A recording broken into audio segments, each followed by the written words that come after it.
En général, la préparation d'un tagine marocain, ça prend un peu de temps. Aujourd'hui, on va partager avec vous une recette express d'un tagine marocain, facile à faire, vite fait et bien fait. Restez avec nous. Et pour préparer un bon tagine au poulet, il faut toujours commencer par de laver bien votre poulet avec un peu de vinaigre blanc et laisser égoutter.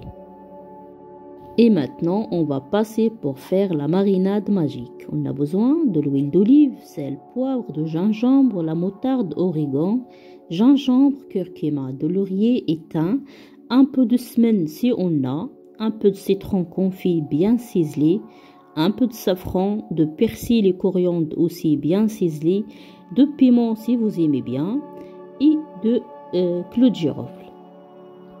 Si vous aimez bien ce genre de plat un peu relevé, on peut toujours ajouter une cuillère de harissa. On peut aussi ajouter de sauce soja, ça donne aussi un bon goût. Je pense que vous avez remarqué dans toutes mes préparations, j'utilise kusmen et l'huile d'olive. L'huile normale, je l'utilise pas. Voilà, juste pour l'info.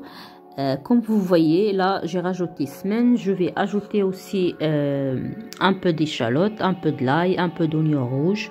Juste un petit peu pour donner une bonne marinade. Et après, on va mettre les gants, bien sûr. On va bien mélanger, bien, pour que le semaine se mélange avec les épices qu'on a mis. Là, j'ai rajouté, comme vous avez vu, les coriandres et les persils, juste un petit peu. Et là, je prends juste un quart de citron confit, je vais là ciseler bien et on va bien mélanger. Et la marinade là, on peut la conserver dans un bocal au frigo jusqu'à 3 jours. Et pour les gens qui aiment bien les brochettes de dinde, je vous conseille de faire cette marinade pour les brochettes de dinde. Elle est top, elle est délicieuse, elle est super, vous allez voir. Et si vous essayez cette marinade pour les brochettes de dinde, laissez-moi les commentaires s'il vous plaît. Et maintenant, on va mariner notre poulet. On a dit au début de la vidéo, on a bien lavé le poulet. Et maintenant, on va bien mariner. Comme vous allez voir, on a bien mariné. On va pénétrer la marinade et les saveurs à l'intérieur entre la peau et la chair de poulet. Et je prends un petit couteau et je coupe un petit peu à l'intérieur, comme vous voyez. Je fais juste un petit trait pour bien pénétrer la marinade à l'intérieur. Parce qu'à chaque fois, la cuisson de poulet, la poitrine elle reste un peu blanc. Et la marinade ne rentre pas. Et là, je fais juste un petit trait comme ça, la marinade. Il est bien à l'intérieur et je mets tout le temps la marinade à l'intérieur. Aussi les cuisses, là je mets la marinade entre la peau et la chair, comme vous voyez. Et on va continuer à mariner la viande à cette façon jusqu'à qu'on finit notre marinade. Pour vous dire, il y a plusieurs recettes de tagine de poulet et aussi il y a des milliers de recettes de marinade. Juste la marinade là que j'ai essayé il y a plusieurs années, que j'utilise toujours, tout le temps. C'est ma recette personnelle, j'adore et j'ai préféré partager avec vous. Voilà. Et voilà, donc j'ai presque tout utilisé la marinade pour la viande. Il me reste juste un petit peu. Je vais rajouter les oignons, l'ail et puis les échalotes que j'ai ciselées tout à l'heure. Je fais comme ça, juste pour récupérer le petit chouïa qui reste de la marinade. Voilà. Dans cette préparation, j'ai utilisé beaucoup d'oignons rouges. Vous me demandez pourquoi. Alors, moi, j'ai dit pour 3 choses. Alors, le premier, c'est pourquoi parce que j'aime bien les oignons rouges. Et la deuxième, ça donne un bon goût pour la viande, pour toutes les viandes, poulet, dinde, viande rouge, même le poisson, il est bien aussi. Et pour la troisième, ça donne le jus, donc on va pas rajouter de l'eau dans la préparation, on va récupérer juste le jus d'oignon rouge, voilà, tout simplement. Donc on va récupérer juste la sauce de cuisson d'oignon et de la viande, voilà, on va pas rajouter d'eau. Alors, si vous avez vu, j'ai rajouté à l'intérieur de poulet un peu d'oignon, un peu de romarin et un peu de thym. Et on va rajouter les oignons à cette façon, comme vous voyez, pour donner un bon goût et un bon jus aussi, bien concentré. Parce qu'on a utilisé tous les produits savoureux, comme ça donne une bonne sauce et délicieuse sauce. Voilà. Et maintenant, on a presque fini la préparation. Comme vous voyez, je récupère tout ce qui reste dans le saladier, on gâche rien. Et après, on passe à l'étape suivante, c'est la cuisson.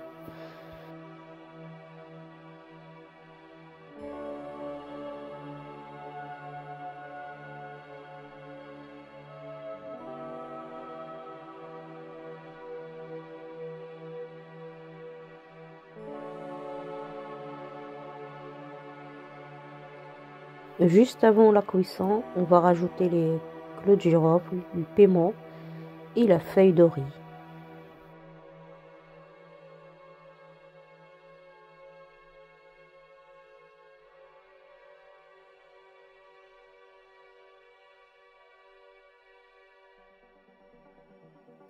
Et voilà, on a fini la préparation. C'était facile à faire, vite fait et bien fait, comme je dis toujours.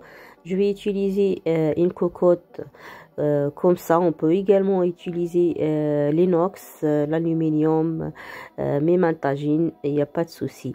J'utilise aussi toujours le papier cuisson pour pas que les ingrédients s'accrochent au fond de la cocotte. Voilà, tout simplement. Maintenant, j'enlève tout ce qui est extrémité de papier et je couvre et au four à peu près 1h10 à 180 degrés.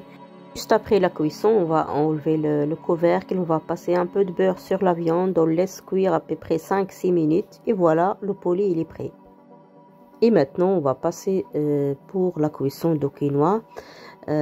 Comme j'ai plus l'habitude de manger le pain avec le tagine, je prépare toujours soit les pâtes, soit le quinoa, soit le riz avec le tagine. J'ai pris l'habitude, voilà.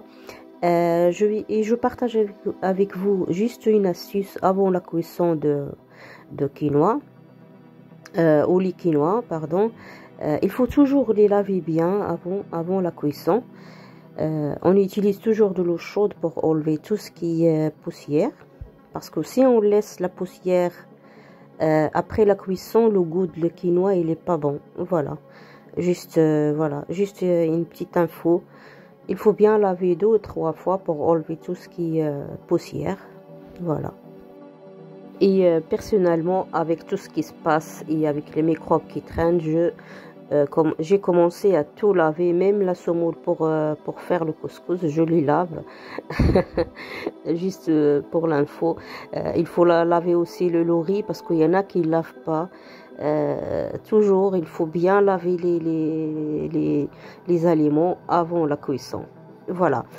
Comme vous voyez là, j'ai utilisé de l'eau chaude, bien chaude, ou sinon je chauffe l'eau et après je rajoute les quinoa. J'ai mis de quinoa, de l'eau chaude, un peu de sel et une gousse d'ail et les feuilles d'oreiller.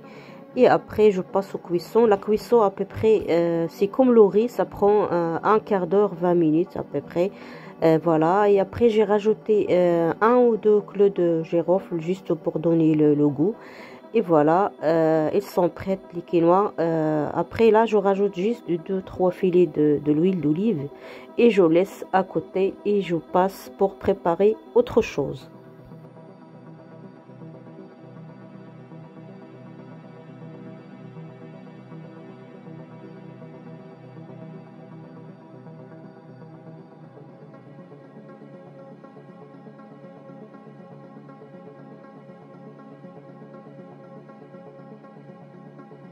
Et là, on va préparer les légumes, ce qu'on va présenter avec le poulet. On va faire les carottes caramélisées. J'ai pris les carottes, j'ai choisi toujours les petites carottes, les petites. J'ai pris 2-3 cuillères, petites cuillères de sucre roux, un peu de beurre, un peu d'eau chaude.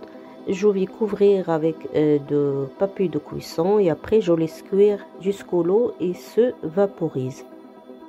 Et pour les carottes caramélisées, il faut qu'elles soient un peu croustillantes. Il ne faut pas qu'on le cuise beaucoup. Il faut qu'elles soient bien à l'intérieur comme ça. Et maintenant, je passe pour la cuisson des pommes de terre. J'utilise un peu de citron, de sel, une feuille d'oreiller, de l'eau bien sûr, de l'eau froide. Et les pommes de terre, je les tourne un petit peu et je passe au cuisson. Voilà. Le poulet il est cuit, ça donne comme ça. Et puis j'ai récupéré la sauce, j'ai rajouté un peu d'olive. Voilà, comme vous voyez, j'ai pas mis l'eau ni rien. J'ai récupéré juste la sauce de cuisson. Je vais enlever laurier et puis le romarin qui est à l'intérieur du poulet. Et là, je commence à dresser mon assiette. Et pour le dressage d'assiette, ça dépend de vous. Moi, je préfère faire juste une assiette bien remplie et au moment de repas, je sers mes invités. Je trouve c'est plus convivial et chacun aussi son, son choix. Voilà, je vais continuer à dresser mon assiette. Comme vous voyez, là, je rajoute la sauce. Après, je rajoute les pommes de terre. Les pommes de terre, elles sont cuites à l'eau, comme je dis. Après, on va enlever l'eau et on rajoute juste un peu de persil bien haché, comme vous allez voir. Et après, je rajoute les carottes bien caramélisées et on présente notre plat avec amour et on dit toujours bon appétit.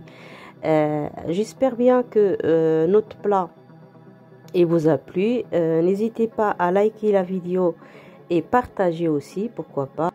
Et on va continuer à dresser notre assiette à notre choix. Là, je mets les pommes de terre persillées. Il est super bon. Le persil, ça donne un bon goût aux pommes de terre. Si on n'aime pas, bien sûr, on met pas le persil. On laisse comme ça nature. Parce qu'il y a déjà la sauce avec la viande, donc ça sert à rien. Si on aime bien le persil, on rajoute. Après, j'ai ajouté aussi les carottes sur la viande comme ça. Ça donne un bon dressage d'assiette. Pour le dressage, je dis toujours, c'est notre choix. On dresse l'assiette comme on veut. Moi, j'ai dressé dans une assiette. Je trouve c'est plus convivial, j'aime bien. On peut aussi également faire les assiettes individuelles. Ça aussi, il est super. Et voilà notre recette Tagine Express, ça donne ça, il est super délicieuse, facile à faire, vite fait et bien fait comme je dis toujours. Je vous invite à la essayer, elle est super, elle est top, elle est délicieuse. Voilà, et comme j'ai dit, je présente mon tagine avec le quinoa. J'ai rajouté juste un peu de sauce, un peu d'olive sur le quinoa. Et voilà, ça donne ça. J'espère bien que la vidéo et puis la recette vous a plu. N'hésitez pas à la partager avec vos proches, vos amis. Et on vous dit à bientôt.